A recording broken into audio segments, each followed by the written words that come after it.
अभी हम लोग देखे धनात्मक घातांकों वाली संख्याएं।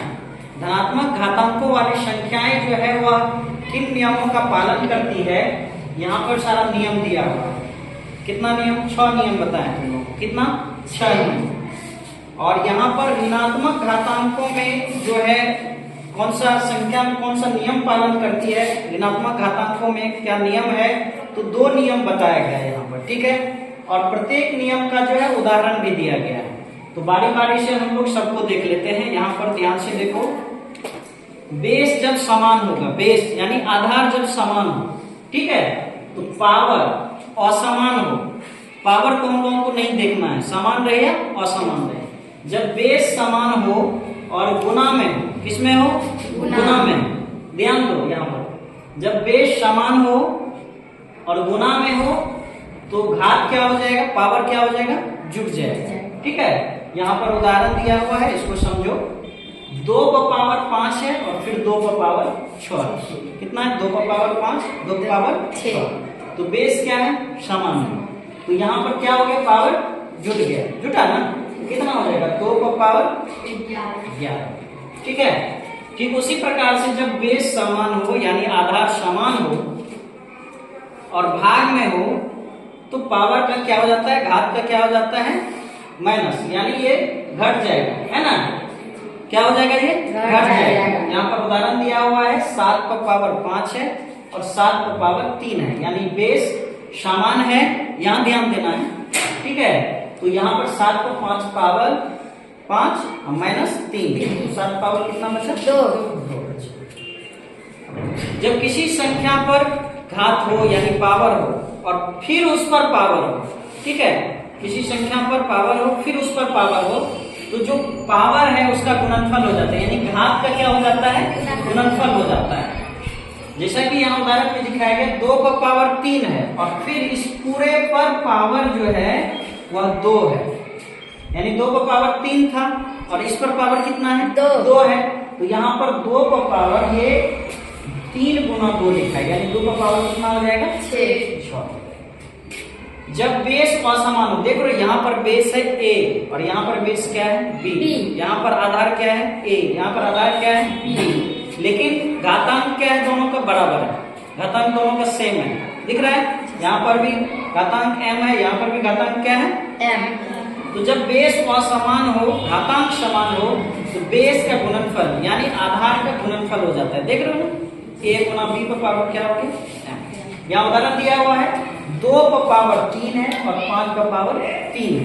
2 पावर 3 और 5 पावर 3, दोनों असमान है बेस, तो दोनों का गुणनफल हो गया 2 गुना 5 और यहाँ पर घातांक समान है, फिर यहाँ पर घातांक है। ठीक है, 5 में 10 पावर कितना हो गया? 3। इसको जैसा हम लोग गुना करेंगे, वैल्यू निकालेंगे गुना करके, तो उतना ही होगा जितना कि यहाँ दिख रहा है। ठीक है, किसी भी संख्या पर पावर अगर 0 हो, घातांक किसी भी संख्या का अगर 0 हो, कितना हो? 0 हो, उसका वैल्यू कितना होता है? 1 होता है। ठीक है, यहाँ उदाहरण है 2 पर पावर 0 गुना 5 पर पावर 0 गुना 3 पर पावर 0, तो 2 का भी वैल्यू कितना? 2 पावर 0 का वैल्यू कितना आया? 1। 5 पर पावर 0 का वैल्यू कितना आया? 1। 3 पर पावर 0 का वैल्यू कितना आया? 1। सबको गुना करेंगे कितना आ जाएगा? 1। यानी बहुत सारी संख्याएं दे दे, इसको जोड़ के रूप में भी दे सकता है, घटों के रूप में भी दे सकता है, गुना के रूप में भी दे सकता है, लेकिन हम लोगों को याद क्या रखना है? बड़ी से बड़ी संख्या दे दे लेकिन उसका पावर अगर 0 कर दे, घातांक अगर उसका 0 हो जाता है, घात 0 हो जाता है, तो उसका वैल्यू कितना होगा? 1। जब हम लोगों का बेस असमान हो, ठीक है, आधार असमान हो और घातांक समान हो, तो भाग में क्या हो जाता है?